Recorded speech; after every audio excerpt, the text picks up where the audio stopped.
Hola a todas y a todos y muy bienvenidas a la tercera webconferencia del ciclo de webconferencias sobre economía de los cuidados, que también forma parte del curso moderado en línea ¿Por qué nos preocupamos por los cuidados?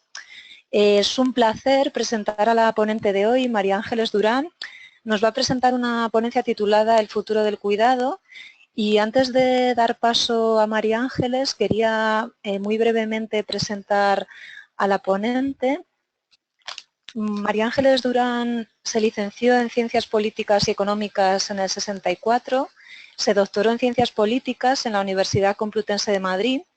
Su tesis doctoral, titulada El trabajo de las mujeres, ha significado un gran punto de partida para el feminismo académico en España, por no decir que ha sido una de las primeras obras sobre la materia en el Estado español.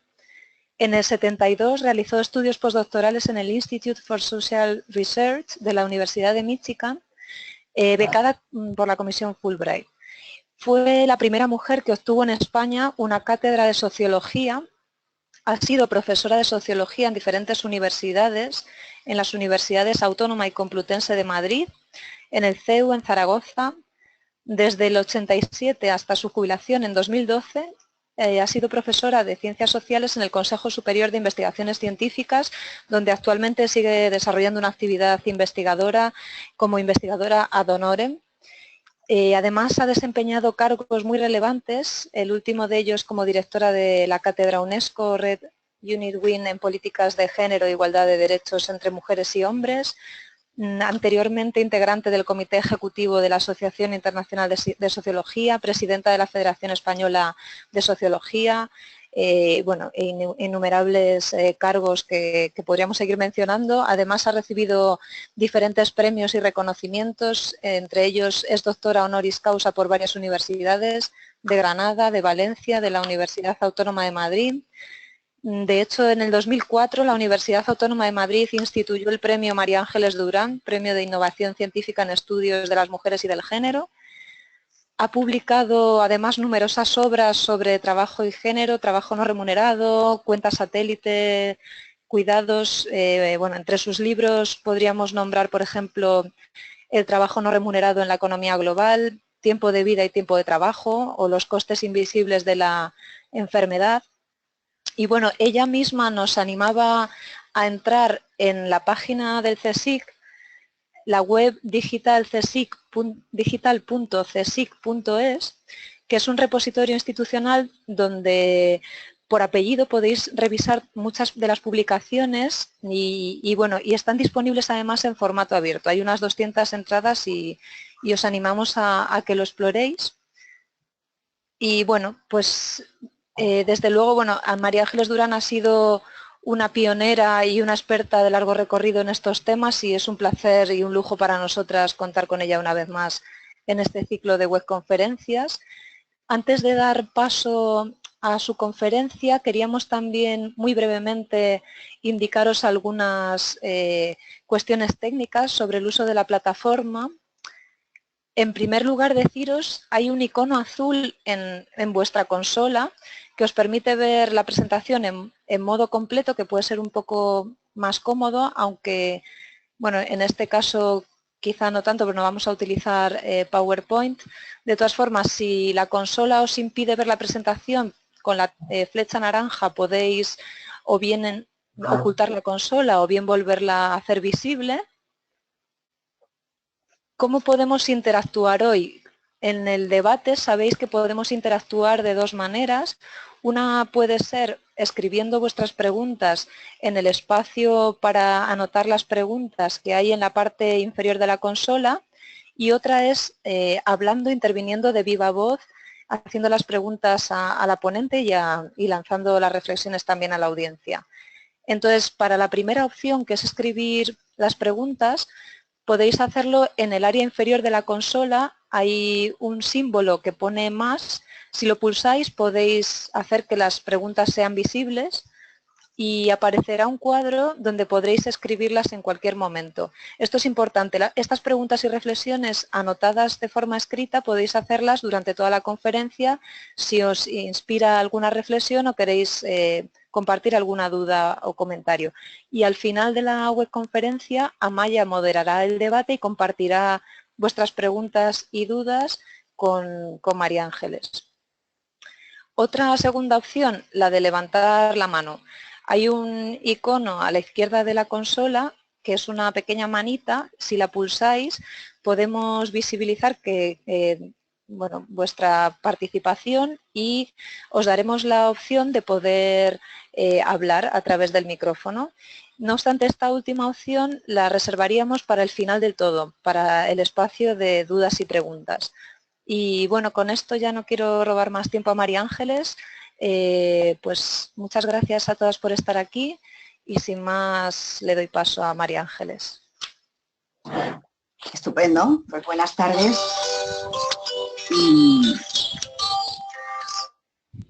Y perdón que estaba bajando, que justamente en este momento me ha entrado una llamada y no había apagado el móvil, el celular.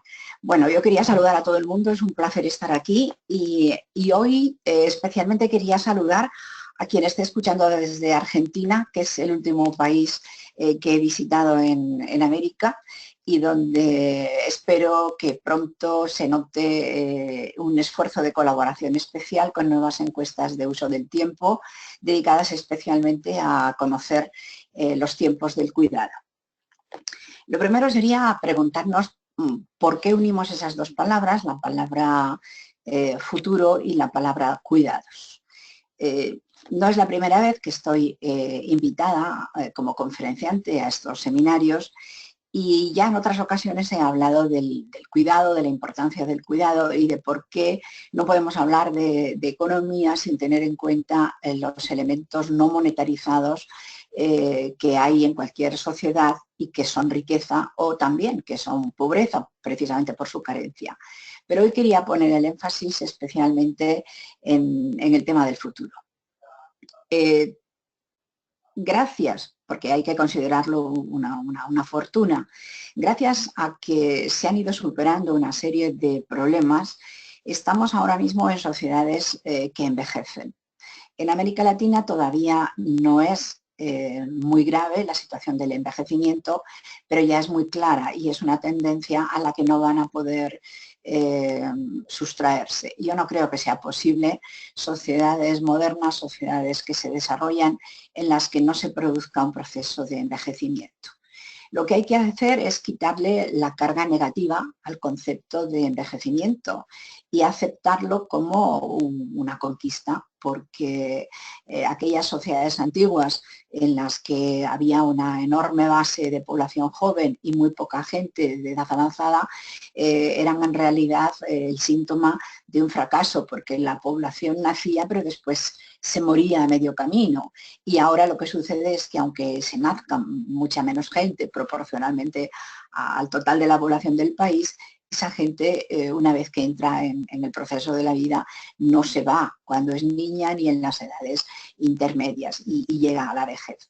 Entonces, de lo que quiero hablar es precisamente del futuro de las sociedades que demográficamente son maduras. Y una sociedad demográficamente madura es una sociedad cuya representación gráfica de la población tiende a tener una forma de pirámide, perdón, de torre en lugar de una forma de pirámide. En los casos más agudos empiezan a haber sociedades en las que es más alta, más grande la parte alta de la representación que la parte baja. Podríamos decir, se empiezan a aparecer a champiñones, en que hay más población en las edades avanzadas que en las edades intermedias. ¿Cómo vamos a afrontar una sociedad nueva? ¿Y quién se va a hacer cargo del cuidado en estas sociedades nuevas que vamos camino de ellas? Para América Latina, por ejemplo, Cuba ya ha alcanzado un nivel de lo que yo prefiero llamar demografía madura en lugar de sociedad envejecida. Pero Uruguay, Argentina, Chile, Costa Rica van por ese mismo camino porque se han reducido las tasas de natalidad y cambian la proporcionalidad entre personas de edad avanzada y personas en infancia o en juventud. Las enfermedades características de la población de edad avanzada no son las mismas que las de la población joven y las enfermedades características de la población de edad avanzada son sobre todo las enfermedades crónicas. Por eso yo recomiendo que se entre en un estudio muy amplio de 100 páginas que está a disposición de todos los oyentes en la página web a la que se referían en mi presentación, Digital CSIC.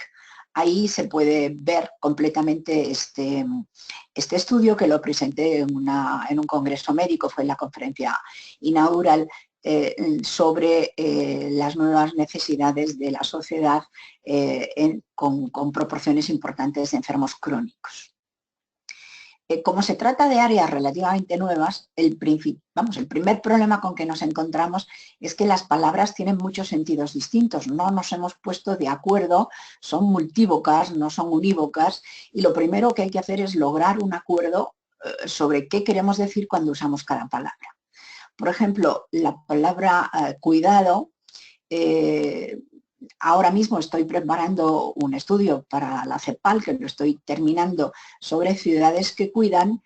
He entrado en Internet y bajo ese mismo enunciado nos aparecen ciudades con buena calidad de vida, ciudades con un buen desarrollo de los servicios públicos en salud, ciudades en las que se esfuerzan en hacer programas para igualdad entre hombres y mujeres. En fin, el mismo concepto de cuidado está siendo hoy utilizado de manera muy, muy, muy diferente y tendríamos que ponernos de acuerdo.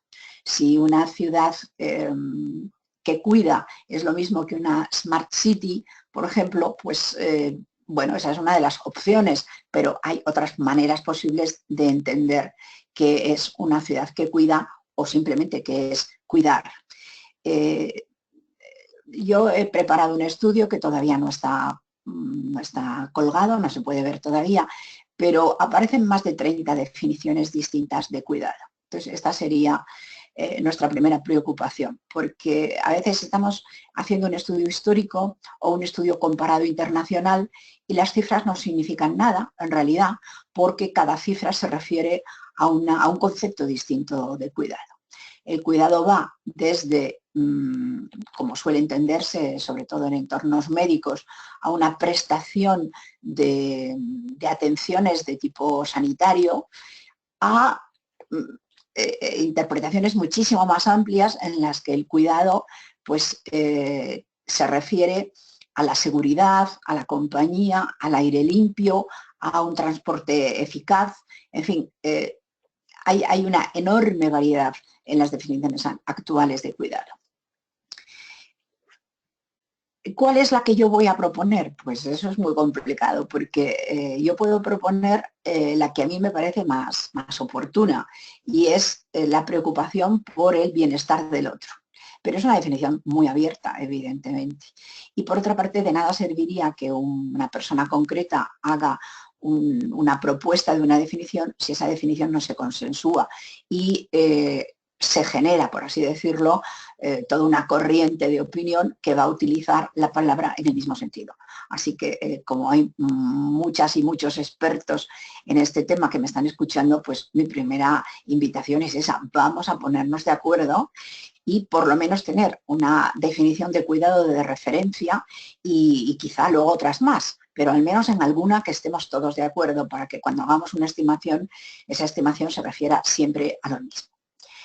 Si pasamos a un tema más concreto como el de las enfermedades crónicas, pues hay entidades tan importantes como la Organización Mundial de la Salud que está usando para la palabra crónico definiciones distintas, y eso hace que cualquier estudio empírico, según que se refiera a la definición más omnicomprensiva o la más restringida, nos esté dando cifras que son el doble las unas de las otras, ¿no?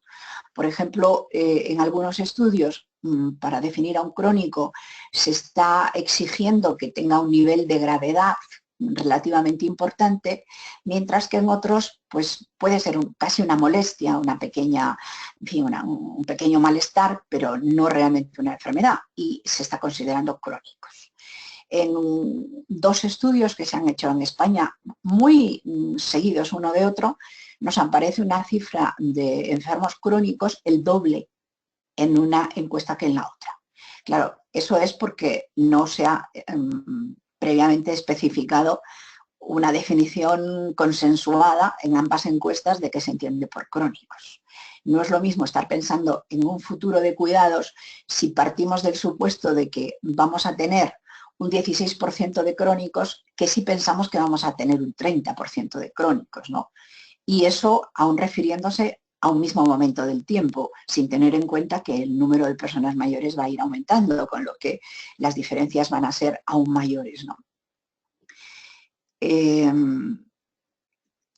¿Quién va a hacerse cargo del cuidado en las sociedades del futuro en las que habrá muchos menos niños, pero muchas más personas mayores? Ahí tenemos bueno, un desafío muy importante, porque en algunas definiciones del cuidado se está entendiendo por cuidado sobre todo un cuidado personalizado que lo ofrecen personas muy concretas y dentro de los hogares. En otras definiciones de cuidado, en cambio, se está pensando básicamente en los servicios públicos que ofrece el Estado o que ofrecen a nivel local las entidades locales.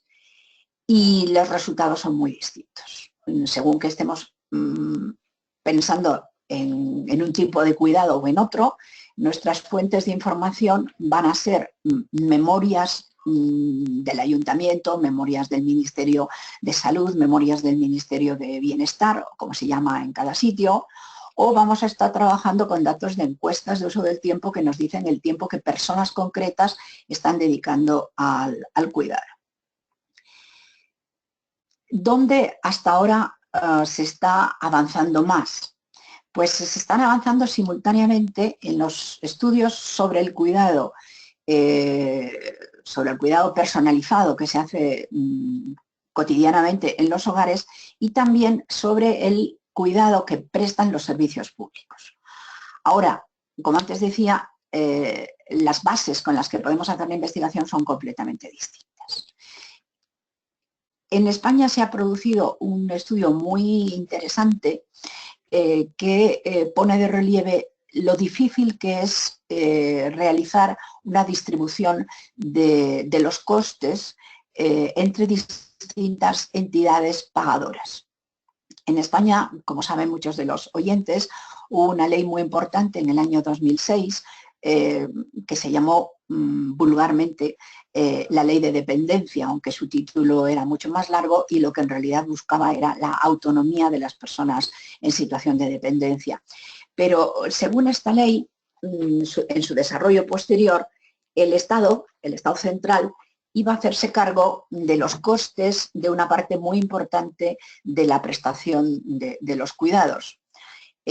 Transcurridos 11 años de la aprobación de la ley, resulta que el país, España, ha atravesado una crisis importante económica y los ingresos, por así decirlo, tanto del Estado central como de las autonomías, que son las regiones, han disminuido mucho. Y ha sido mucho más difícil ofrecer las prestaciones que inicialmente se solicitaban. ¿Cuál es el resultado? Pues el resultado es que se producen tensiones en los procedimientos de aplicación de la ley. A medida que vamos bajando en el nivel de la jerarquía de poder, nos encontramos con que entre las grandes promesas que se hacen al nivel más alto y la aplicación concreta, cotidiana, que tiene lugar en los barrios o en los pequeños municipios y que tienen que ser ejecutadas directamente por los ayuntamientos, pues ahí se produce un desfase y se producen muchos conflictos porque las entidades que directamente tienen que aplicar los servicios de cuidado no reciben suficientes fondos o no lo reciben con la suficiente celeridad. Yo estoy poniendo un caso de España porque es el que mejor conozco y probablemente porque también tenemos más información porque están más desarrollados los servicios públicos del cuidado que en muchos otros países. Pero la tendencia y los problemas son iguales en todas partes. O sea, si no especificamos qué tipo de servicio estamos refiriéndonos, si le toca no solamente ofrecerlo, sino financiarlo al Estado o tiene que hacerse por las comunidades o tiene que hacerse por los ayuntamientos. ¿Y quién va a poner la financiación? Entonces va a ser muy difícil que sepamos en realidad de qué estamos hablando.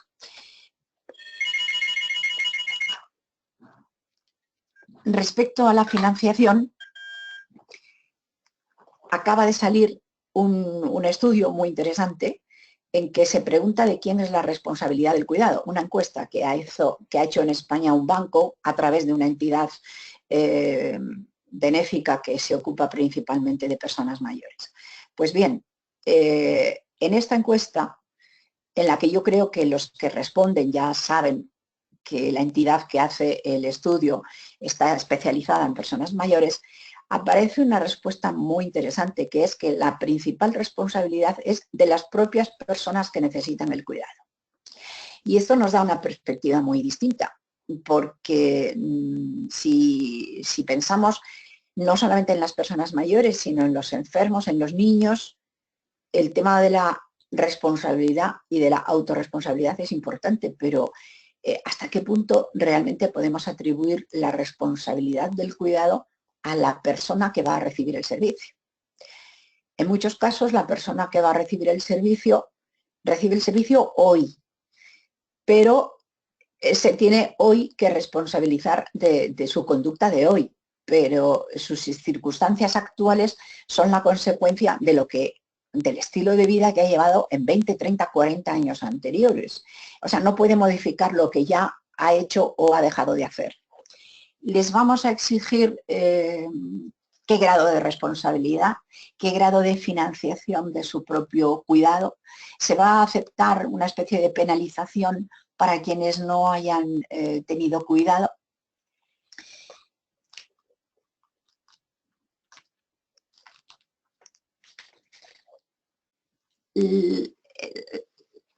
Las enfermedades crónicas son terriblemente caras. Son terriblemente caras.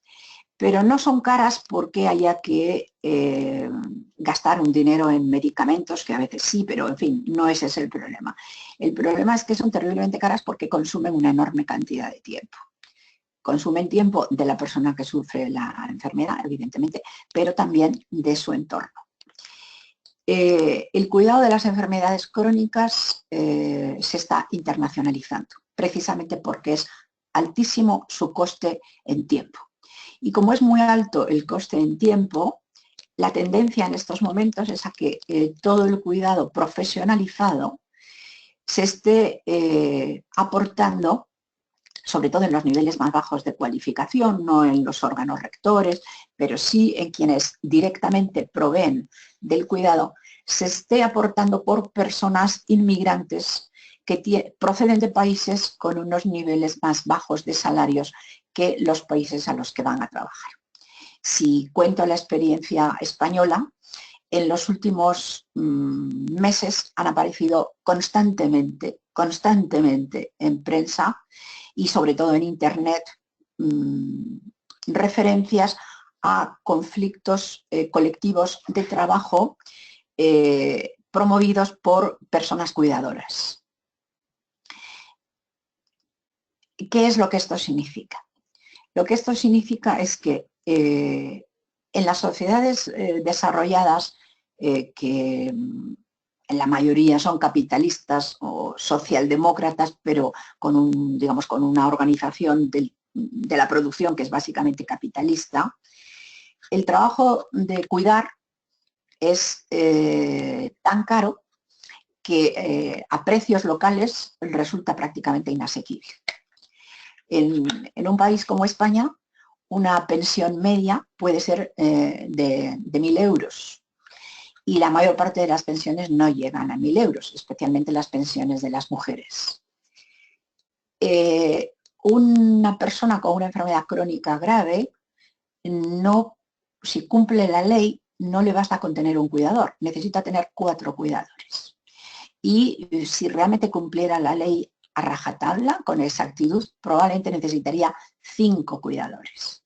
Claro, 5 cuidadores con una legislación que marca las vacaciones, salarios, seguridad social, etcétera, y los salarios mínimos, significa que una pensión de 1.000 euros permite pagar un cuidador, suponiendo que la persona que está necesitando los cuidados, que está con una enfermedad crónica, incapacitante, grave, etcétera, tuviera todos los demás gastos cubiertos por algún otro sistema.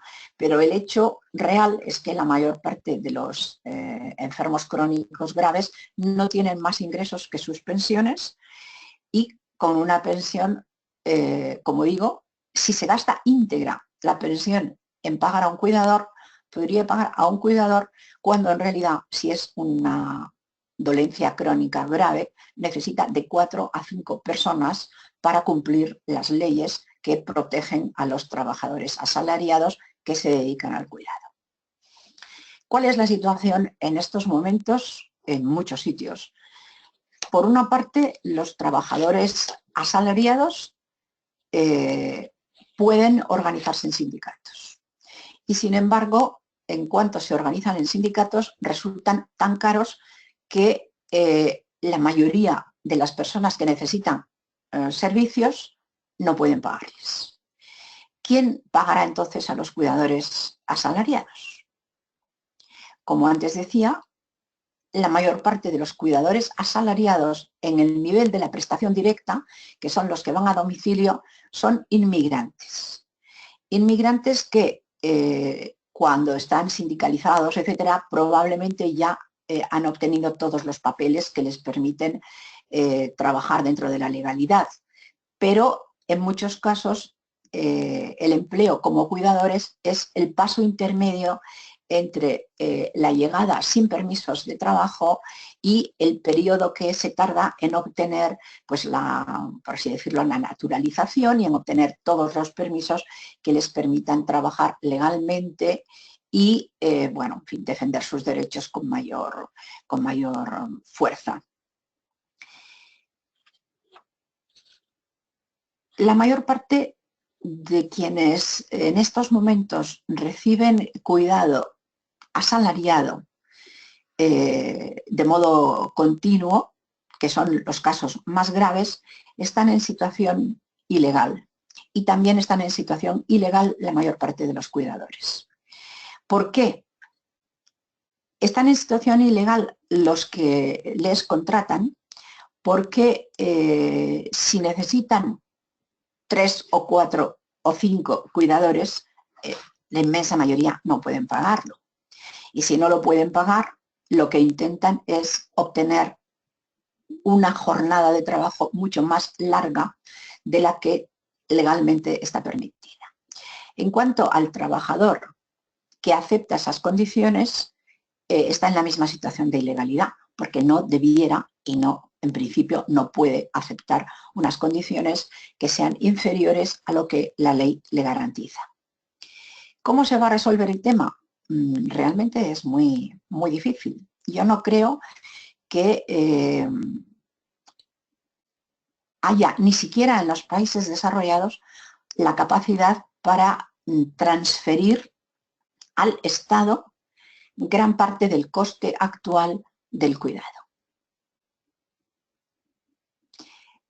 Si en un país desarrollado se espera que vaya a multiplicarse por 2, por 3, por 4 la carga del cuidado, yo no creo que ninguno de esos países esté haciendo previsiones para aumentar en los presupuestos generales del Estado un 100%, un 200% o un 300% el presupuesto que va a dedicar a pagar a cuidadores asalariados. Entonces, si no se va a pagar cuidadores asalariados y se les está pagando con los niveles más bajos posibles, entonces, ¿quién va a hacerse cargo del cuidado? Algunos colegas míos son muy optimistas y piensan que de la mano de la medicina vamos a conseguir efectivamente ser más longevos, vivir más años, pero que no va a haber más años, o sea, no va a crecer el número de años de invalidez. Como acabo de decir, me parece que esos colegas míos son muy optimistas, porque aunque está creciendo el número de años de vida sin invalidez, también está creciendo el número de años de vida con invalidez. Y ahí hay una ecuación que es muy difícil de resolver.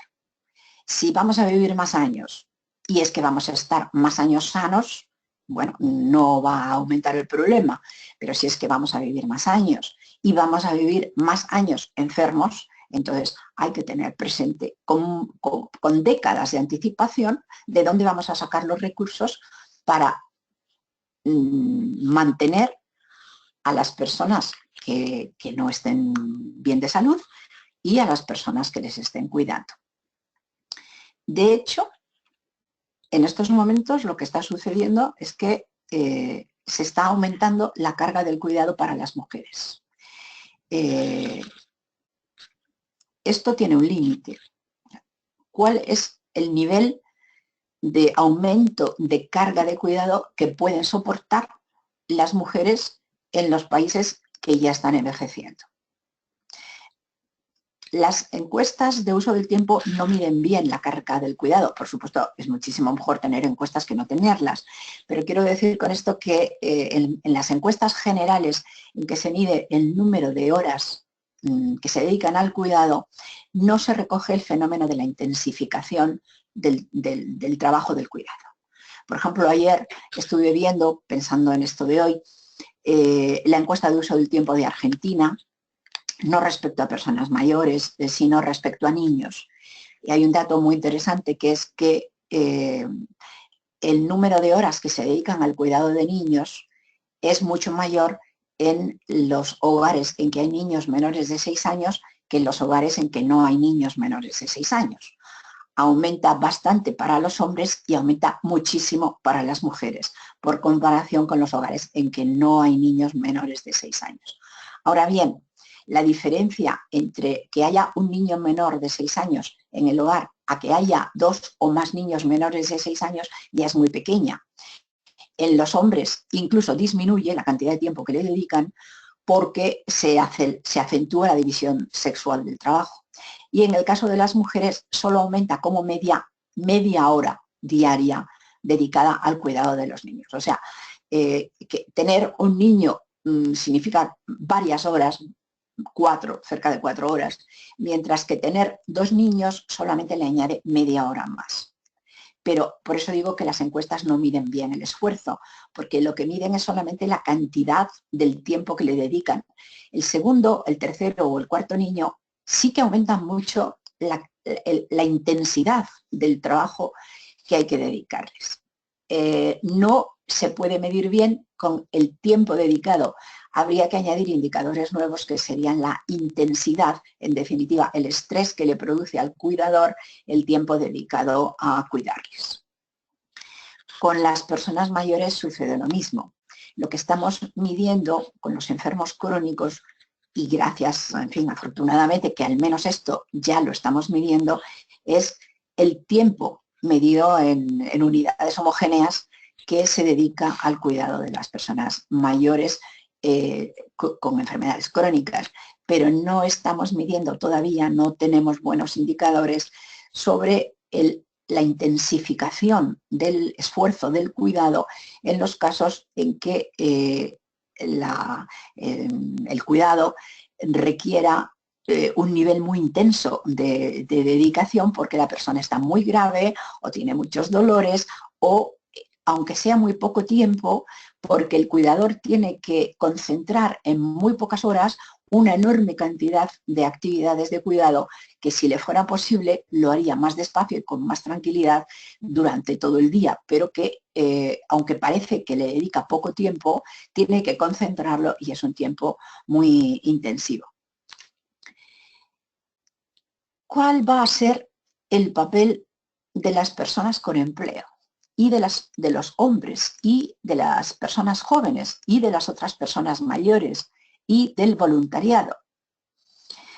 Durante muchos años hemos pensado, y digo hemos porque yo lo pensaba, que con mayor peso del estado de bienestar, el Estado iba a poder asumir mucha más proporción del cuidado de lo que hasta ahora asumía.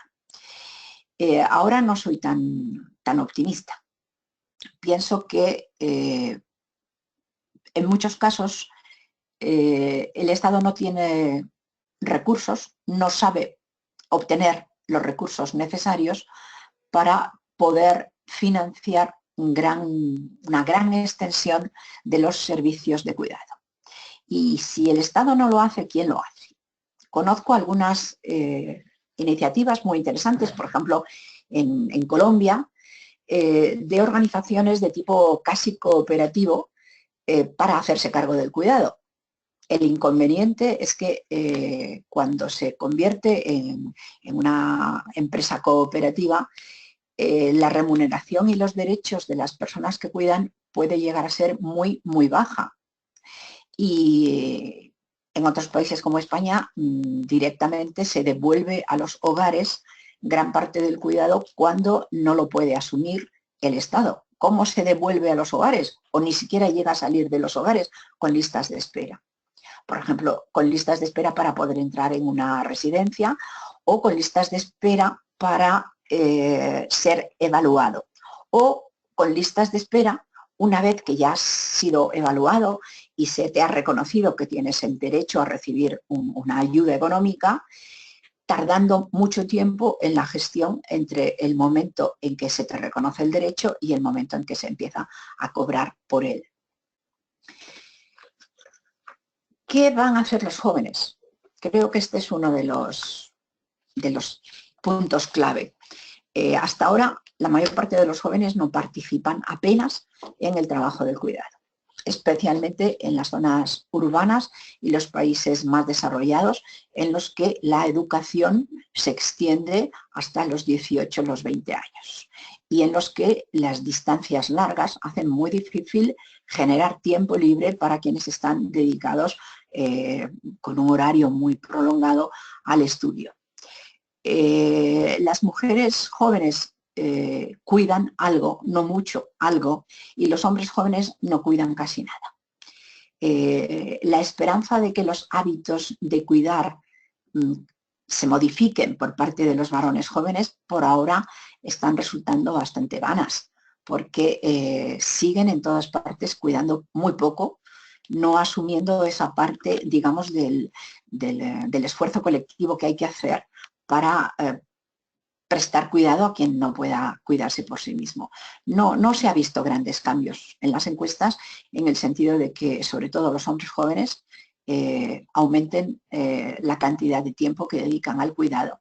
Me estoy refiriendo a los solteros, no a los que están dedicando más tiempo a sus hijos, que eso sí se ha notado generacionalmente por parte de los hombres jóvenes con hijos, un aumento en el tiempo de dedicación. ¿Qué van a hacer las personas mayores? Pues las personas mayores creo que se les va a exigir un esfuerzo excesivo y va a recaer sobre ellos el cuidado de cuidar a sus coetáneos, a las personas de su misma edad. Pero las personas mayores, por definición, tienen peor salud. Y hacer recaer el esfuerzo del cuidado precisamente en las personas mayores, pues no parece una manera equitativa de resolver el problema. ¿Qué va a hacer el voluntariado? Pues el voluntariado, si pretende transformarse en población incorporada al mercado de trabajo, no va a tener mucho tiempo libre. Quienes van a tener tiempo libre van a ser las personas jubiladas, sobre todo. Y de hecho, el voluntariado va a nutrirse, y ya se está nutriendo fundamentalmente, de personas jubiladas que han ganado espacios de tiempo libre y que tienen buena salud y que tienen una cierta cobertura de sus necesidades económicas con sus pensiones de jubilación. Pero para resolver una demanda tan grande y tan creciente de tiempos de cuidado, yo creo que entonces hará falta una organización que todavía no me parece a mí que se haya producido de modo suficiente de este capital inmenso social que son los cuidadores potenciales jubilados. No están todavía dando de sí lo que como colectivo pueden dar de sí en la solución de este problema. En parte, ¿por qué? Porque tanto en España como en Latinoamérica la solidaridad se expresa sobre todo dentro del ámbito familiar, pero no respecto a personas ajenas a la familia que puedan necesitar cuidado. Así que ahí le veo un desarrollo potencial enorme en los próximos años. ¿Y qué tipo de voluntariado? Voluntariado nacional, voluntariado internacional. Pues para algunas cosas hay un voluntariado internacional que no significa en algunos casos que sean dedicados a tiempo pleno, sino que le dedican algunas horas sueltas o algunas temporadas en que viajan. Pero el voluntariado tiene que ser local, básicamente. Los cuidados no pueden dejarse, quizá en el aspecto financiero, pero no en el aspecto de la prestación, no pueden dejarse a voluntarios externos, porque es que el cuidado tiene que hacerse de proximidad, tiene que hacerse in situ, no se puede enviar por correo el cuidado, hay que estar allí permaneciendo. No sé cómo ando de tiempo, me gustaría tener que me digáis cómo voy, son las 18:24, me parece que estoy casi apurando ya el tiempo libre. Pues María Ángeles, ¿Sí? tenemos hasta las 7, o sea, 35 minutos más para el debate. Si quieres añadir alguna última cuestión y luego abrimos el espacio de preguntas. Como veas, si quieres dedicarle 5 minutos más, puede ser, y si no... A mí me gustaría añadir algo, sobre todo si alguien se anima a hacer un estudio de costes sobre los precios sombra. Los precios sombra, cuando tratamos de planificar los servicios de cuidado, tenemos que forzosamente otorgarle un precio a los servicios de cuidado, ¿no? Y hasta ahora estábamos, la mayor parte de los estudios, funcionando con el precio que sugirió hace ya muchos años para calcular el valor del trabajo doméstico algún estudio de Naciones Unidas en el que se proponía que se le otorgase el valor de un empleado de hogar generalista. A mí me parece que este es un riesgo, trabajar únicamente con un precio sombra. Hay que trabajar con varios precios sombra. Bueno, por si alguien me escucha y no sabe qué es un precio sombra es un precio ficticio que se supone que es lo que podría aproximarse a lo que nos costaría realizar algo que de momento se está realizando sin compensación monetaria, si se intentara darle una compensación monetaria o calcular el coste que supone porque la persona que preste ese servicio está dejando de hacer otro tipo de trabajo. Pues bien, los precios sombra que yo estoy manejando para España son hasta 10 veces mayores según la circunstancia. Por ejemplo, en el caso de cuidadores que están con jornadas pactadas, no digo ya que sean jornadas impuestas, sino que ellos las han aceptado, son jornadas muy largas porque en buena parte son de acompañamiento y no de prestación activa de servicios, pues si se estudia lo que están ganando y se divide por el número real de horas que prestan, aunque legalmente no debiera de ser inferior a 5,5 € aproximadamente, en la práctica en muchos casos puede acercarse a 3 €, porque es, como digo, tiempo de estar junto a, tiempo de compañía. En cambio, si lo que estamos teniendo en cuenta es lo que le cuesta a algunos ayuntamientos de regiones ricas en las que hay poco desempleo y que tienen que pagar, porque quien paga es el ayuntamiento, tiene que hacerlo legalmente y además tiene que hacerlo a través de una entidad, al ayuntamiento le está costando en España, en algunos municipios, a 30 euros la hora. O sea, tenemos un abanico que va de 3 a 10. Yo creo que en otros países serán otras monedas, serán otras cantidades, pero el problema es el mismo.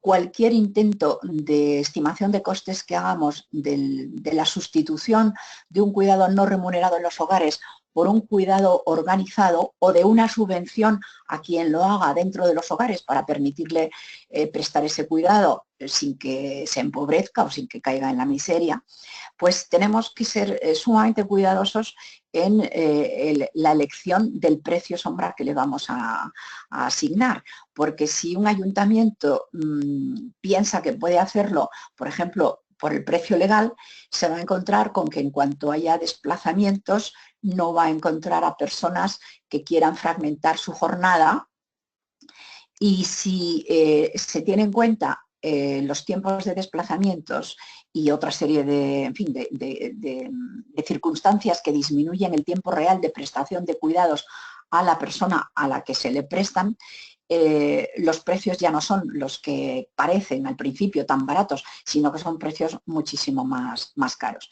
Si un ayuntamiento saca una oferta, ¿no?, a 5,5 €, no va a encontrar personas que quieran ir con esos salarios. Y si lo que paga son a 30 euros, lo que no va a tener es recursos para pagar toda la oferta potencial que tendría que ofrecer. Entonces ahí creo que hay que trabajar muchísimo más ese tema, porque de cara a futuro, no solamente los ayuntamientos, todas las entidades que quieran participar en el esfuerzo de prestación de cuidados tienen que resolver cuáles son las bases económicas en que se van a mover. Y bueno, yo creo que me podía quedar aquí. Ya he hablado en muchas ocasiones anteriores y además es un tema mucho más conocido, que el aumento de la población envejecida nos va a aumentar la demanda de cuidados, y también he hablado en muchas ocasiones de que el acceso de las mujeres al empleo disminuye la oferta potencial en casa de cuidadores, así que no voy a insistir en ello. Estaré encantada de escuchar, si es que las tenéis, vuestros comentarios o cualquier pregunta que queráis hacerme.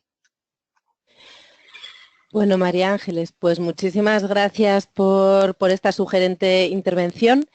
Nos has abierto preguntas sobre cuestiones que necesitamos debatir a nivel conceptual, con sus consecuentes implicaciones metodológicas. Nos has lanzado vacíos analíticos de cuestiones que necesitamos saber más, desde la intensificación del trabajo más allá de la medición de la cantidad de horas, la valorización del trabajo de cuidados no remunerado utilizando distintas metodologías, las implicaciones de todo esto en términos de políticas públicas y más allá en términos de cómo afrontar como sociedad estas sociedades maduras, estas demografías maduras, más que sociedades envejecientes que decías. Entonces hay muchísimos temas abiertos, más todos estos, digamos, más recurrentes de otras ocasiones que lanzabas al final. De momento, sabéis, a todas las personas que están participando esta tarde, recordar que hay dos maneras de participar ahora, tanto con preguntas como con comentarios. Una es escribiendo vuestra pregunta y la leeremos, la recogeremos y la leeremos en voz alta. Y la otra es simplemente pedir la voz, clicando en el icono de la manita, y entonces quitaremos el silencio a vuestros micros, y si todo funciona bien os podremos escuchar. Entonces, en principio deberíamos tener 30 minutos más hasta las 7, como hemos empezado un poquito tarde. Si a María Ángeles no le importa, abusando de su generosidad. No me importa. Muchas gracias. Pues abusando de tu generosidad vamos a extendernos un poquito más. Hay ya una primera pregunta. A ver, es una pregunta de Marta. Ahora pongo el apellido. Pregunta Marta: me gustaría saber cómo se reflejaría el coste sombra en comunidades rurales e indígenas y sugerencias para organizar políticas públicas en estas poblaciones rurales e indígenas. María Ángeles. Sí, yo no sé, la respuesta honrada es no sé cómo podría hacerse. Probablemente habrá otras personas que están escuchándonos que tienen ideas mejores que yo. Yo, las comunidades rurales que conozco son en España y a lo mejor no es el mejor ejemplo para otras comunidades en otros países, porque en España tenemos un sistema de la seguridad social que es común para todo el mundo, que tiene una cobertura universal. Entonces, en ese sentido, muchas comunidades rurales en España pues, son parecidas a las zonas urbanas. En algunos casos, pero no depende tanto de que sea rural cuanto de quiénes sean los gobernantes en esa comunidad y si se han tomado en serio o no el tema de los cuidados, ¿no?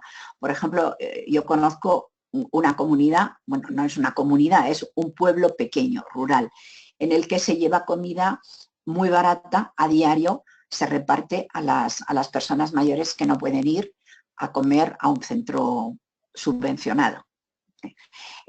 También hay visitadores que les van a visitar y que comprueban que están bien, que, en fin, que tienen algo para comer, que les miden a veces la tensión, cosas así muy sencillas.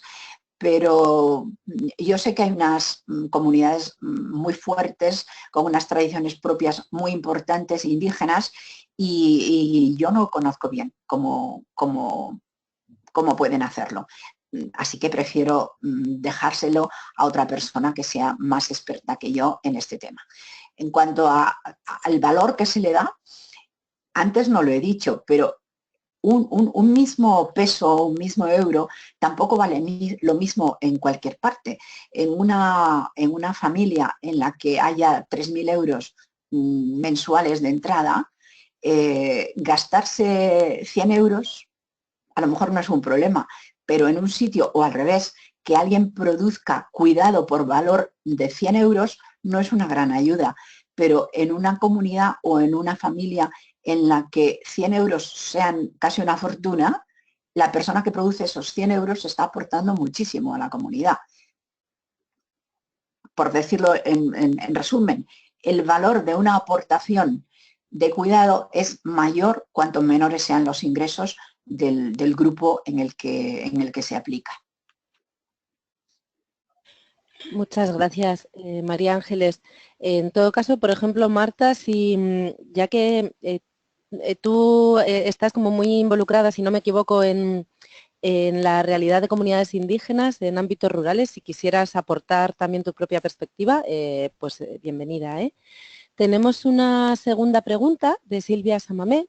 Pregunta Silvia, en los países en desarrollo, el cuidado, no sé si en desarrollo, porque decía ella en los países de desarrollo, no sé, bueno, el cuidado en su mayoría recae en las mujeres inmigrantes, ya que el Estado no tiene recursos o capacidad suficiente para atender a las personas adultas mayores.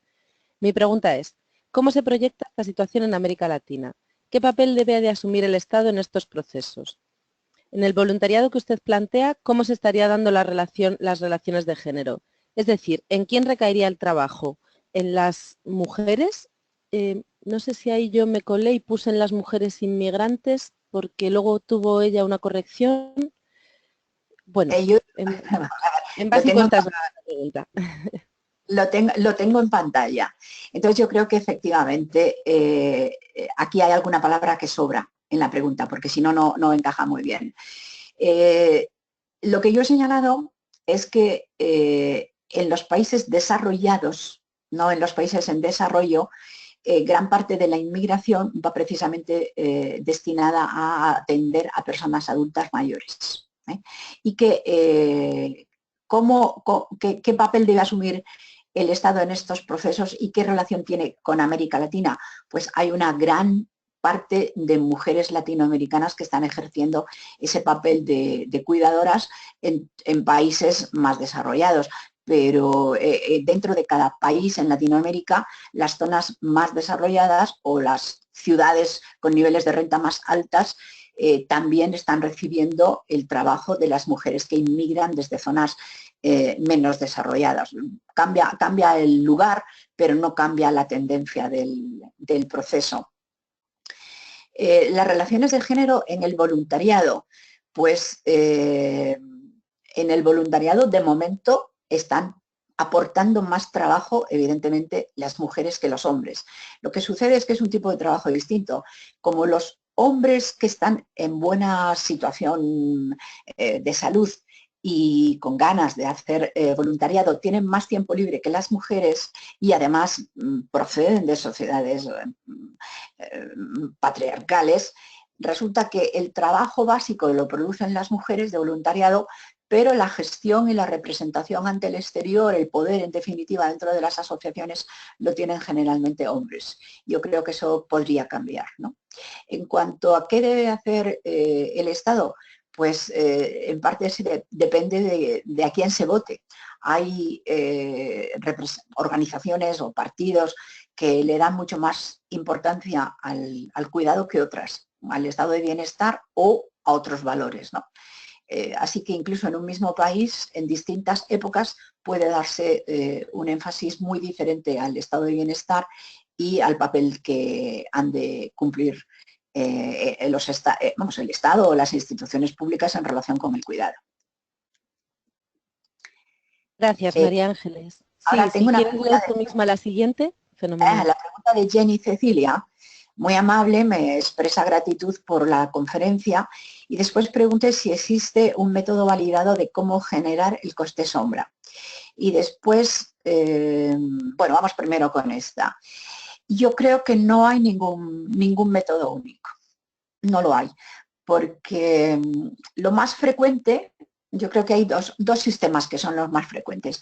Uno que es por así decirlo, el método legal, de decir, cuál es el coste mínimo legal de cualquier intercambio, o sea, de cualquier sustitución de un trabajo no remunerado por un trabajo remunerado. Se va uno a la ley, ve cuál es el coste, el precio mínimo que hay que pagar, que son los salarios mínimos más la seguridad social, se le suman los tiempos que forzosamente hay que dedicar a descanso, vacaciones, etcétera, y ahí se obtiene un precio, como digo, de origen legal. Esa es una posibilidad y muchas veces es la única posible. Otra posibilidad es la posibilidad estadística, que es irse a ver, por ejemplo, en España sería la encuesta de población activa o la encuesta de salarios en la industria y ver cuánto se está pagando en otro sitio por una actividad similar. Ahí el problema está en que, por ejemplo, las encuestas de salarios en España se refieren básicamente a la industria, pero no hay datos buenos sobre los precios de los cuidadores a domicilio, sobre todo si no van a través de una empresa, sino que hay una relación directa entre el empleador y el empleado, generalmente empleada. Entonces hay que hacer estudios específicos que, como no están dentro de un patrón habitual, periódico, pues a lo mejor han pasado muchos años, o hay estudios que son para una sola comunidad, pero no para las demás. No es fácil hacerlo. Y insisto, creo que no haya un solo método posible. Yo haría una mezcla entre el jurídico, el legal, porque hay que tenerlo en cuenta, pero sabiendo que por debajo del legal, con mucha frecuencia, está gran parte del trabajo real. No llega a cumplir los mínimos legales. Y al mismo tiempo, en algunas regiones, sobre todo en las que no haya desempleo, no haya paro, los precios reales pueden estar muy por encima, pero doble, triple, que los precios legales. Y solo los podremos conocer mediante observación directa extensiva, que es más o menos lo mismo que mediante encuestas. Por otra parte, me dice que he dejado reflexiones sobre un panorama crítico respecto al futuro, porque ni las cooperativas ni el Estado. ¿Y qué oportunidad sería la más interesante? En el Estado es cierto que no tengo tanta fe. En las cooperativas, en cambio, aunque he señalado que hay muchas cooperativas en las que asumen todos los riesgos los cooperativistas y tienen bajísimas recompensas, a pesar de que eso es hoy una realidad, creo, sin embargo, que es una vía muy potente que hay que explorarla muchísimo más. Nuevos tipos de cooperativas cooperativas más fuertes, cooperativas quizá más subvencionadas de lo que puedan estar ahora mismo, porque a pesar de todo serían mucho más baratas que otras fórmulas posibles. Pero es que incluso en el peor de los casos, aunque la cooperativista o las cooperativistas estuvieran por debajo de lo que manda la ley para el trabajador asalariado, en cualquier caso eso sería bastante mejor que no hacerlo por un sistema cooperativo, porque si estuvieran aisladas, resolviendo el problema cada cual en su casa, tendrían todos los mismos problemas que si lo hicieran colectivamente y otros muchos, además, que sí que podrían resolverlos cooperativamente. No sé si ha quedado claro, pero sí soy defensora de las cooperativas, aunque no pienso que sean mágicas ni que puedan resolver todos los problemas. Si te parece, María Ángeles, vamos a la siguiente pregunta que va un poco en la línea y luego tenemos otra pregunta más escrita, pero además una persona ha pedido la voz, entonces después de la siguiente pregunta escrita y antes de pasar a la de Carolina Muñoz, daremos la voz a Rafaela Pimentel. De acuerdo, pues estamos en el futuro del cuidado en el voluntariado. Y yo no creo que solo en el voluntariado, o sea, no creo que sea solo en el voluntariado. Y por otra parte quiero dejar claro que el voluntariado en muchos casos es el forzado. O sea, le llamamos voluntariado, pero tiene poco de voluntariado, porque si se genera una situación de necesidad y las demás entidades o instituciones como el Estado, el mercado, no son capaces de resolverla, se está presionando mucho al voluntariado y hasta cierto punto no es voluntario, es forzado, ¿no? A mí me gustaría que el voluntariado tuviera un peso mayor del que ahora tiene, sobre todo porque hay una riqueza grande de población con muy buen nivel de salud, mucho tiempo disponible y mucha capacidad para la solidaridad. Así que creo que ahí hay una fuente importante digamos, de recursos para resolver problemas de carencias de cuidado, pero no me gustaría en absoluto que fuese lo único. Yo, a pesar de todo, querría que los estados capitalistas actuales hicieran un giro mayor del que la mayor parte de ellos están actualmente hacia prestación de servicios. O sea, el estado de bienestar no creo que deba desmantelarse, ni creo que el mercado sea una buena fórmula para prestación de estos cuidados que requieren tanto tiempo de dedicación y que son tan costosos y que además requieren un trato personal, porque si no, personal, no solo personal, humano, personalizado, ¿no? Pero no van por ahí las tendencias en muchos países, ¿no? Van hacia una dinámica más liberal que a mí me parece que de cara a quienes no pueden pagar sus propios cuidados puede tener unas consecuencias muy negativas. Bien, pues entonces pasamos a una verbal. Vamos a pasar a una verbal. Vamos a intentar dar la voz a Rafaela. Rafa, te escuchamos. Si hay problemas con el micro, sí, te pedimos que escribas. Sí, te oímos. ¿Sí? Buenas tardes y gracias a María Ángeles por su conferencia. No la había escuchado, pero bueno, ya me habían hablado y me parece fantástica. Muchísimas gracias por aportarnos estos conocimientos. Una de las cosas que he notado y que me ha resaltado es cuando ella hablaba de las personas migrantes que se está haciendo el trabajo, y hablaba que los salarios bajos que había era porque también había algo que era por los salarios que cobraban, ¿no?, en los países de origen. Según la entendí así, me llegó a la cabeza pues que yo diría que no solamente son por los salarios bajos que estamos las personas migrantes trabajando, sino que sería también por el poco valor que se le da al trabajo, porque yo hacía me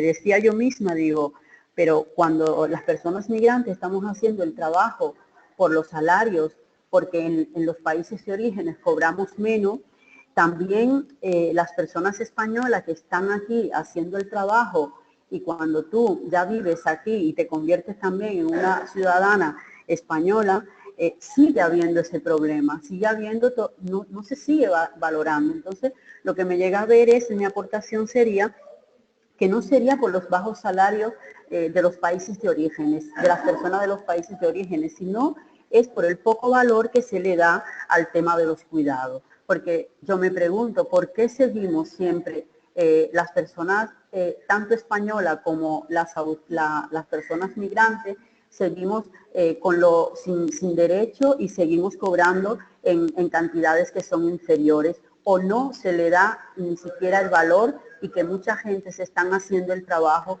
casi gratuito? Ella hablaba de 3 euros, nosotras sabemos que sale a veces hasta por 1 euro y algo tú hacer unas horas, y más aún también cuando son los ayuntamientos también que hacen. Ahí hay un coste brutal para las mujeres que estamos haciendo ese trabajo. Entonces, yo diría que no solamente es por los salarios bajos de los países de orígenes de donde venimos, sino que es por el poco valor que se le da al trabajo. Otra cosa que tenía era que cuando nosotras se nos dice que estamos haciendo el trabajo porque venimos a las sociedades que estamos aquí de acogida, tenemos el trabajo porque no tenemos papeles. Yo pienso que es que no hay políticas públicas que el Estado haga para que este trabajo y esto que estamos haciendo tenga un valor en lo que nosotras queremos. Yo creo que es las políticas públicas que no están haciendo las sociedades en esto.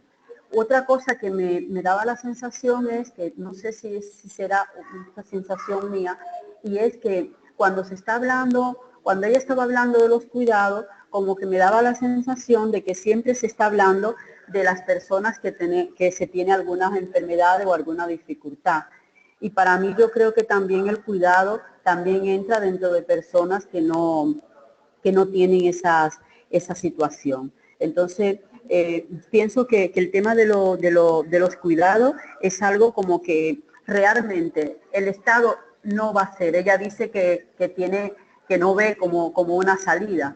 Nosotras creemos que no hay una salida, porque realmente somos las mujeres las que estamos haciendo ese trabajo, y cada vez más estamos haciendo esos trabajos. Y cuando entramos en la vorágine del trabajo asalariado, realmente los otros trabajos cada vez más se requieren más trabajo de que las mujeres hagamos este trabajo, porque en el trabajo remunerado que está fuera, con lo laboral, realmente se está pidiendo cada vez más de que las mujeres y los hombres estén ahí, pero somos las mujeres las que tenemos que dar más en ese cuidado. Entonces, si vamos por ahí, no hay mucha esperanza. La única esperanza que hay es que se hagan políticas públicas.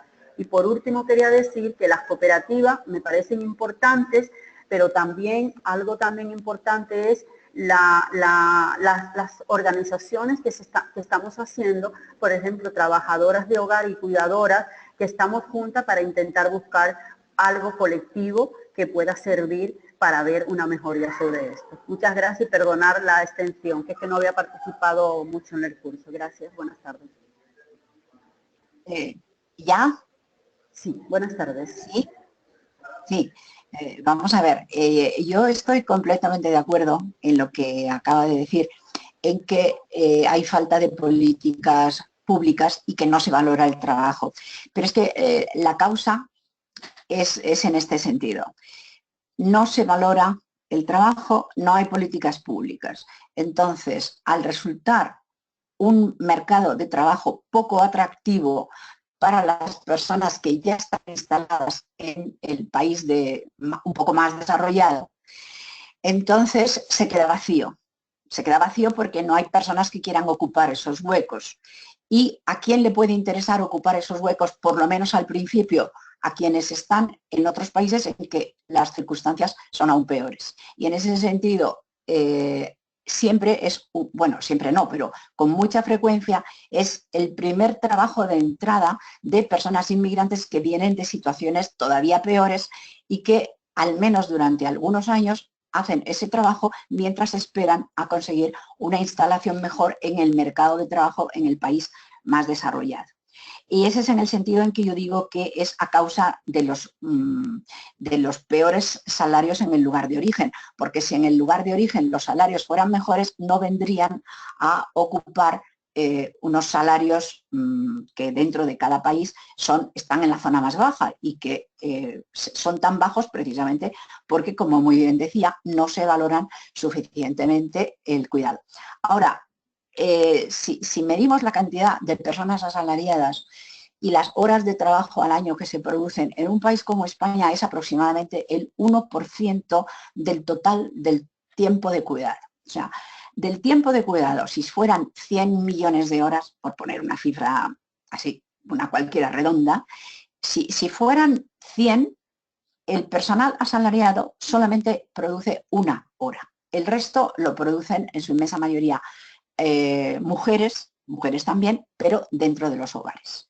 Yo tengo un curso de doctorado en la Universidad de Granada, donde tengo con mucha frecuencia estudiantes latinoamericanas y hacen estudios sobre estos temas, y casi todos los años varios de los trabajos de fin de curso son sobre mujeres asalariadas inmigrantes que están cuidando y cuentan unas situaciones muy difíciles, muy difíciles. Lo de 1 euro no lo había oído nunca, no, seguro que habrá alguna situación en que sea hasta por 1 euro la hora, pero que sale a 3 euros o a 4 euros, eso sí es bastante frecuente, ¿no? Bastante frecuente. ¿Cómo se va a resolver? Pues no es nada sencillo, porque en la economía capitalista, todo lo que no produzca una plusvalía que se pueda vender después más caro, no le interesa al mercado. Y precisamente las personas que podrían consumir cuidados, que son los niños, los viejos y los enfermos, no pueden comprar cuidado. Y como no pueden pagar más de lo que le cuesta al empresario, entonces o lo paga subvencionadamente el Estado o se queda sin hacer. Entonces, ese es el drama. Al mercado no le interesa en absoluto los servicios de cuidado. Puede interesarle servicios de cuidado de lujo, porque los revende más caro de lo que le cuesta y tiene clientes, pero ese es un mercado pequeñito. El gran mercado, que es el de los niños pequeños, el de los enfermos y el de los ancianos, no tiene compradores, porque no produce una plusvalía al empresario, porque no hay clientes que paguen mucho por eso, porque no tienen dinero. Entonces, por eso yo decía antes que son ilegales o como poco alegales la mayor parte de los que reciben cuidados y de los que prestan los cuidados asalariadamente, porque al mercado no le interesa esa función. Entonces, si es un Estado que es un Estado, por así decirlo, Estado para y con el mercado, difícilmente va a poder asumir los cuidados, porque los cuidados, por definición, quienes más los necesitan son quienes menos pueden pagarlos. No sé si es mejor que yo cuente algo que no he contado en la conferencia o que escuchemos alguna otra intervención. Pues intervenciones de momento no hay más solicitadas, lo que queda es una pregunta de Carolina Muñoz, entonces como prefieras, María Ángeles, o bien cuentas algo nuevo o vas a la pregunta de Carolina. Pues cuento una cosa nueva. Perfecto. Que podéis ver el artículo completo, es lo último que he trabajado, y se llama la incapacidad de las familias para comprar trabajo de cuidado remunerado. Lo que he hecho ha sido analizar los resultados de una encuesta que hace el Banco de España. Quizá en otros países haya encuestas parecidas, que se llama la encuesta de capacidad financiera de las familias. Y en esta encuesta lo que se obtiene es información sobre los ingresos, o sea, las rentas de las familias, y sobre la propiedad de las familias, o sea, las casas, las acciones que puedan tener en el banco, la cuenta corriente, todas estas cosas.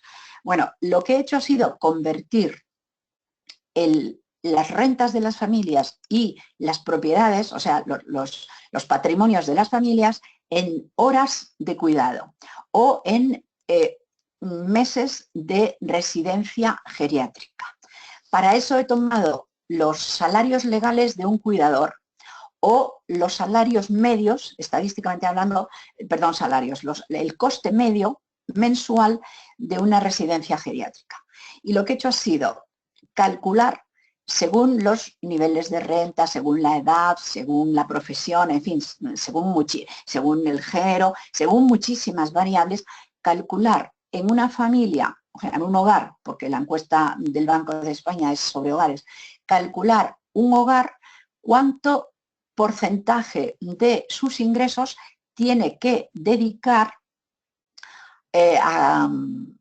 al cuidado si contrata un trabajador.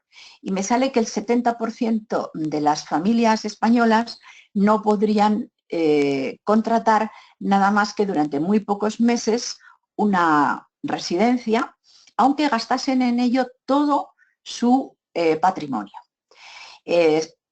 O sea, si una familia, un hogar, gasta toda su renta en contratar a un trabajador asalariado que solo trabaje 8 horas diarias, aún así la inmensa mayoría de las familias no pueden pagarlo.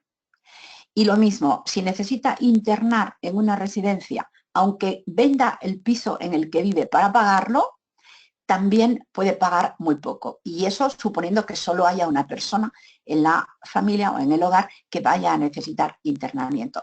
Bueno, no sé, yo creo que lo mejor es verse el artículo, pero a mí me pone los pelos de punta, porque si las familias no tienen ni ingresos mensuales ni patrimonio acumulado como para pagar el cuidado, ¿quién va a hacerse cargo del cuidado?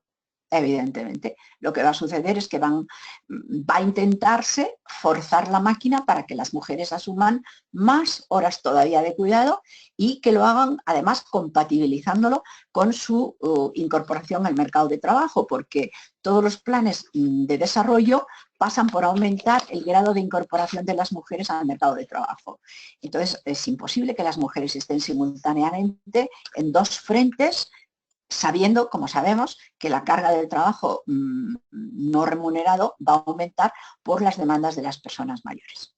No había dicho antes, y tiene toda la razón, no me acuerdo ahora el nombre, la que ha intervenido ella personalmente, en que el cuidado no solamente es para las personas mayores. De hecho, las personas en edad adulta y con buena salud, generalmente además los varones, consumen una cantidad muy grande del cuidado. Y los niños, a los niños sí que me he referido esta tarde, los niños también consumen mucho cuidado. ¿Por qué he insistido en las personas mayores? Porque creo que hay muchas más políticas para la atención a los niños y los niños, casi todos los niños tienen unos padres que tienen mucho interés en cuidarles. En cambio, las personas mayores con mucha más frecuencia están solas, los hijos a su vez también son muy mayores, sobre todo en países de demografía madura, y ya no tienen buena salud, o están viviendo en otros sitios. Entonces, el problema grave es, por una parte, el pacto de género entre hombres y mujeres, que eso afecta a las edades centrales, a los que están bien de salud, y las personas mayores, porque los niños están mejor cubiertos, sobre todo en los países que ya tengan un poco desarrollados los servicios públicos de educación y de salud. Donde está el problema grave es, sobre todo en las sociedades de demografía madura, es en las personas mayores y en los enfermos, porque se ha mejorado muchísimo en la atención sanitaria, pero no en el cuidado. Y enfermedades como, por ejemplo, el Alzheimer, mis cálculos son que es menos del 0,5% del tiempo lo que presta el sistema sanitario. El resto es un tiempo de cuidado que no es técnicamente muy elevado, pero que hay que prestarle cuidado a la persona que está sufriendo el Alzheimer. Y digo el Alzheimer porque es un ejemplo clásico de una enfermedad degenerativa que por ahora no tiene remedio y que es, en fin, se cronifica y es característico de las personas de edad avanzada. Bueno, eso era lo que quería decir sobre todo. Si hay alguna otra intervención, pues encantada de escucharla. Sí, a ver, ha preguntado Jenny Cecilia por el nombre del artículo. Si no he apuntado mal, se llama La incapacidad de las familias para comprar trabajo de cuidado remunerado. ¿Es así? Bueno, parecido. Con que entre al CSIC, lo buscaremos. Sí, tiene un nombre casi idéntico, que ese no vale la pena repetirlo. Lo buscaremos, sí. También, sí. Disculpa. Y también hay ese otro artículo larguísimo de 100 páginas sobre la atención no monetarizada a los crónicos. Perfecto. Cualquiera de los dos están ahí expuestos con mucho detalle. Hay otro, pero tendrían que comprar el libro porque no me dejan ponerlo, porque ha editado el artículo una editorial privada sobre el tema de las mujeres de edad avanzada y su dificultad para acceder a pensiones propias. Pero ese forma parte de un libro que ahí está hecha la reseña y no lo recomiendo tanto porque, bueno, no es tan fácil acceder a un libro como entrar en internet y descargarse un artículo sin ningún problema. Pues tenemos una última pregunta de Carolina Muñoz, de momento una última, estamos ya entrando en los últimos 10 minutitos que vamos a compartir con María Ángeles. De momento esta pregunta de Carolina y a ver si surge alguna otra. Y creo también Jenny Cecilia quiere luego hablar, o sea que primero la pregunta de Carolina Muñoz y luego daremos el micro a Jenny Cecilia. Muy bien. Entonces la pregunta de Carolina, gracias María Ángeles por tu presentación. Me gustaría consultar por la dimensión intergeneracional de los cuidados, cómo promover su valoración no solo económica, sino cultural y social, por ejemplo, a nivel educativo o en los servicios de salud. Pues me parece una excelente pregunta, porque como no se haga por la vía cultural y social, no se arreglará nunca. O sea, si los jóvenes no aprenden en la escuela, en los servicios de salud, que es una obligación colectiva, igual que pagar impuestos, la de redistribuir el cuidado, pues desde luego no vamos a adelantar mucho con ello. Así que, ¿cómo promoverla? Por todos los medios posibles, incluyéndolo en las asignaturas, dando charlas, haciendo campañas publicitarias, mediante los chistes, que son eficacísimos, mediante la música, incorporando el tema a la música desde la popular hasta la refinadísima. En fin, yo creo que todo, cuanto más hagamos, muchísimo mejor. Vamos a intentar ahora dar la palabra a Jenny Cecilia. A ver, un momentito. Estoy viendo en pantalla otra pregunta. ¿Sugerencias? Sí, ¿Va? ¿Vale? Sí, bueno, lo mismo da. Había pedido la palabra a Jenny Cecilia hace un ratito, pero bueno, lo mismo. Si quieres contestar a la de Marta López y luego le damos ya la voz a Jenny que Cecilia. me digáis. Pues lo mismo da, Marta López y luego vamos a Jenny. Sugerencias para el cuidado de las cuidadoras y políticas del cuidado. Pues yo creo que el orden es primero políticas del cuidado y después cuidado de las cuidadoras, porque el cuidado es una cuestión política y lo que yo creo que es un objetivo importante a conseguir es que quede claro que no es un asunto privado. No es algo que se resuelve solo dentro de un hogar y solo por las personas que dan y reciben como resultado de una relación de cariño y de obligación moral. No, el cuidado es una función esencial de una sociedad, tan importante como la defensa o tan importante como la educación, y tiene que ser tratada con la misma seriedad y con el mismo presupuesto. Entonces, las políticas del cuidado, ¿cómo implementarlas?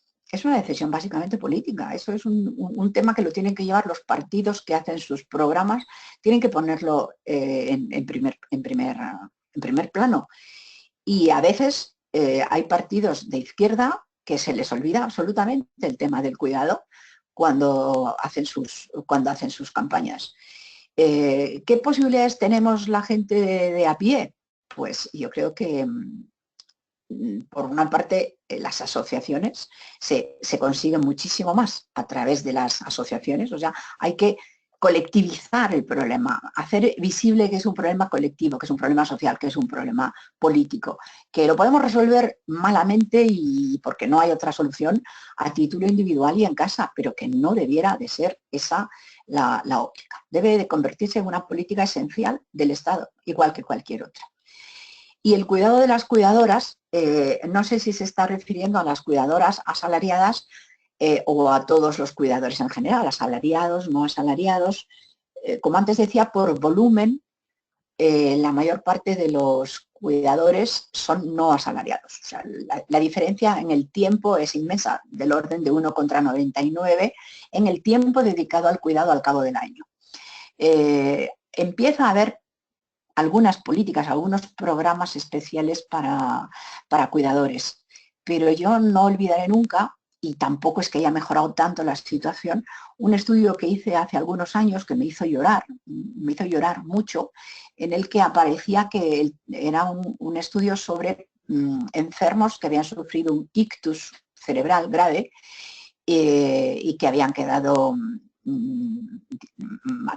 con unas secuelas importantes, ¿no? Y de los cuidadores, el 36% estaban recibiendo asistencia psiquiátrica por depresión. Pero lo que me espantó fue no que hubiera un 36% de cuidadores que necesitaban depresión, sino que calculé que buena parte de los que no había aparecido que estuvieran recibiendo asistencia ni psiquiátrica ni psicológica era porque ni siquiera habían ido a visitar a un psicólogo o a un psiquiatra, porque no tenían tiempo, porque estaban absolutamente dedicados, no tenían ni un minuto libre, porque no podían dejar nunca solo a la persona a la que cuidaban. Entonces, sugerencias para el cuidado de las cuidadoras: empoderarle, hacerle ver que tiene derechos, que su situación no es única, que tiene que convertirlo en una situación colectiva, que tiene que asociarse, que tiene que saber decir no, que no es un deber moral sin límites, que tiene límites, que no puede asumir todas las cargas siempre y en fin, ya para pasar a temas concretos, creo que debe de pasar a través de asociaciones, no individualmente. Pues muchas gracias, María Ángeles. Vamos a dar la palabra a Jenny Cecilia. A ver, Jenny, ahora en principio deberíamos poder escucharte. Jenny, uy, no funciona tu micrófono. Bueno, como ella misma, por si acaso no funcionaba, nos ha escrito. Dice Jenny Cecilia: reitero mi gratitud por lo expuesto. Si no alcanzo con la participación oral, que efectivamente no nos ha sido posible, quisiera hacer énfasis en la promoción y la sensibilización que se requiere del tema en todos los entornos hoy, o en todos los entornos, perdón. Hoy el medio laboral no tiene claridad con relación al gran impacto que se genera de la mano del no desarrollo de actividades de prevención que luego den lugar a lesiones laborales y su gran impacto en el tema. No sé si quieres comentar algo, María Ángeles, sobre este comentario. Bueno, es que estoy muy de acuerdo en que promover y sensibilizar es lo mismo que prever, ¿no? Y es mucho mejor a todos los efectos la prevención que la cura. Cuanto más hagamos de prevención, mejor. En concreto, en los hospitales, a las personas que, en los hospitales o en las residencias, a las personas que cuidan pacientes se les da mucha formación para que no tengan una carga excesiva, que lo hagan entre dos, que en fin, todas estas cosas, ¿no? Pero a quienes lo hacen en casa se lesionan con mucha facilidad porque no tienen esta cultura, no han hecho ningún tipo de formación para ello. Y todo lo que sea prevención está, no sé, creo que incluso como inversión es una inversión excelente. Prevención en los trabajadores asalariados y prevención en los cuidadores no remunerados, en todos los casos. Pues yo creo que ya hemos alcanzado el final de esta conferencia. Yo solo una preguntita, María Ángeles, antes de despedirte. El dato de 1 hora de trabajo de cuidado asalariado frente a 99 no asalariado, ¿dónde está recogido? ¿Nos puedes dar la fuente bibliográfica? Pues vamos a ver. Ahora mismo no sé decirte dónde está porque lo he citado en bastantes ocasiones.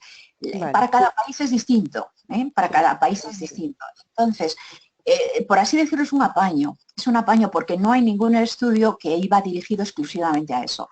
¿Cómo es el modo de hacerlo?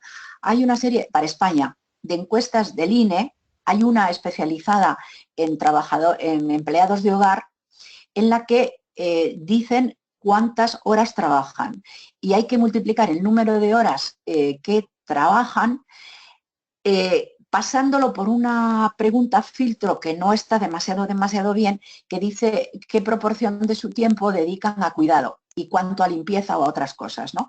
Entonces, primero hay que encontrar el tiempo que dedican a cuidar los empleados de hogar.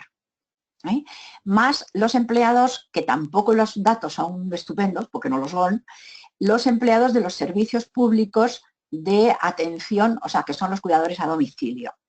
Se suman los cuidadores públicos y los cuidadores privados y se saca más o menos el número de horas. Y después vas a las encuestas de uso del tiempo y comparas el tiempo que se dedica a cuidar.